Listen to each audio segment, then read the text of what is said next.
Hello, I'm Dr. Aruna Moparthi, running Meenakshi Test Tube Baby Center, Kottapeta bus stand దగ్గర Guntur. Meenakshi Test Tube Baby Center is a place where we speak and treat anything and everything about women. ఈ వీడియోలో ఈరోజు మీకు పిల్లలు పుట్టకుండా operation tubectomy operation అయిపోయింది, మళ్ళీ పిల్లలు కావాలనుకుంటున్నాము అని బాధపడే వాళ్ళ కోసం ఏం చేయొచ్చు, ఏం చేయకూడదు, ఎట్లా చేస్తే మీకు మళ్ళీ ప్రెగ్నెన్సీ రావడానికి అవకాశం ఉంటుంది అనే దాని గురించి షేర్ చేయబోతున్నాను. మెయిన్గా ప్రెగ్నెన్సీ వచ్చింది, డెలివరీ అయిపోయాము, వెంటనే ప్రెగ్నెన్సీ రాకుండా ఆపరేషన్ చేయించుకోవటం అనేది మనం చేసే చిన్న తప్పు.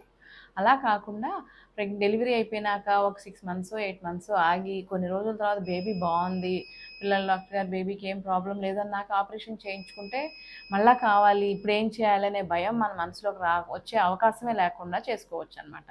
సో ఒకవేళ ట్యూబెక్టమీ అయిపోయినాక, ట్యూబెక్టమీ అంటే పిల్లలు పుట్టకుండా ఆపరేషన్ అయిపోయిన తర్వాత బేబీకి ఏదో హార్ట్ ప్రాబ్లం వచ్చి చనిపోయిందనో, లేకపోతే బేబీకి మైండ్ తెలివితేటలు సరిగ్గా లేవు, సరిగ్గా నడవలేకపోతుంది, ఇబ్బంది ఉందనో, లేకపోతే ఏదో మళ్ళీ అబ్బాయి కావాలనో, లేకపోతే ఇంకొక ఏదో విధంగా ప్రాబ్లం వచ్చింది కావాలి అనుకొని చాలామంది బాధపడుతూ ఏడుస్తూ వస్తారు. వాళ్ళ కోసం రెండు ఆప్షన్స్ ఉంటాయి. ఒకటి ఏంటంటే పిల్లలు పుట్టకుండా ఆపరేషన్ తిరిగి మళ్ళీ చేయటం. ఆపరేషన్ ఎలా చేస్తామంటే ఈ గర్భసంచి పక్కన, ఇది గర్భసంచి, ఈ ట్యూబ్ ఉంటుంది. పిల్లలు పుట్టకుండా ట్యూబెక్టమీ ఆపరేషన్ ఎలా చేస్తామంటే ఈ ట్యూబ్ని ఇక్కడ కట్ చేసేస్తాం. ఇక్కడ కట్ చేయటం వల్ల ఇక్కడ నుంచి వచ్చే పెరిగే ఎగ్గు ఇక్కడ దాకే వచ్చి ఆగిపోతుంది, ఇక్కడ నుంచి వచ్చే భర్త వీర్యం కణాలు కూడా ఇక్కడ దాకే వచ్చి ఆగిపోయి అటు దాటే ఇటు దిట్టే ఉండిపోతాయి. కాబట్టి ఆ రెండు కలవు, మళ్ళీ ప్రెగ్నెన్సీ రాదు.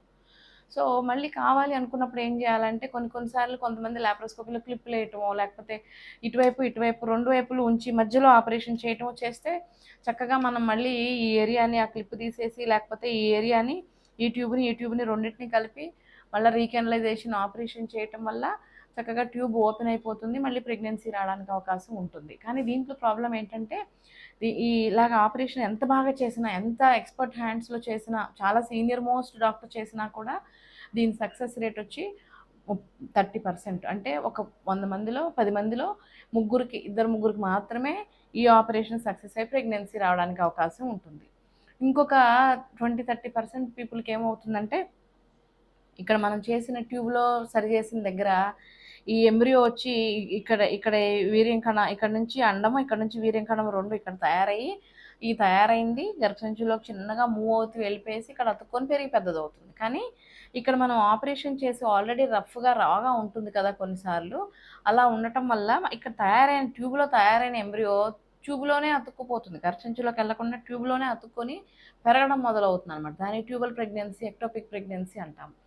సో అలా పెరగటం వల్ల గర్భసంచి అయితే బేబీ ఎంత పెరిగితే అంత పెరిగే కెపాసిటీ ఉంటుంది, కానీ ట్యూబ్కి ఆ కెపాసిటీ ఉండక ఈ ట్యూబ్ ఏమైపోతుందంటే ఒక 2 నెలలు 3 నెలలు రాగానే ట్యూబ్ రప్చర్ అయిపోయి పగిలిపోయి బ్లడ్ అంతా అయ్యి చాలా ప్రమాదం అయిపోతుంది అనమాట.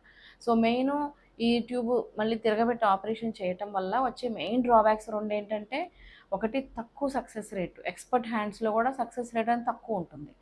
రెండో మెయిన్ ఇంపార్టెంట్ ప్రాబ్లం ఏంటంటే ట్యూబ్లో ప్రెగ్నెన్సీ నిలబడిపోతుంది, ఆపరేషన్ చేసిన దగ్గర నిలబడిపోతుంది. ఈ రెండింటి వల్ల దానివల్ల మనకి అట్లా డబ్బులు ఖర్చు పెట్టుకుంటాం, ఇటు ఆపరేషన్ అవుతుంది, మళ్ళీ ఒకవేళ ట్యూబ్లో ప్రెగ్నెన్సీ వచ్చినా లేకపోతే మన ప్రెగ్నెన్సీ సక్సెస్ అవ్వకపోయినా చేసిందంతా వృధా అయిపోతుంది.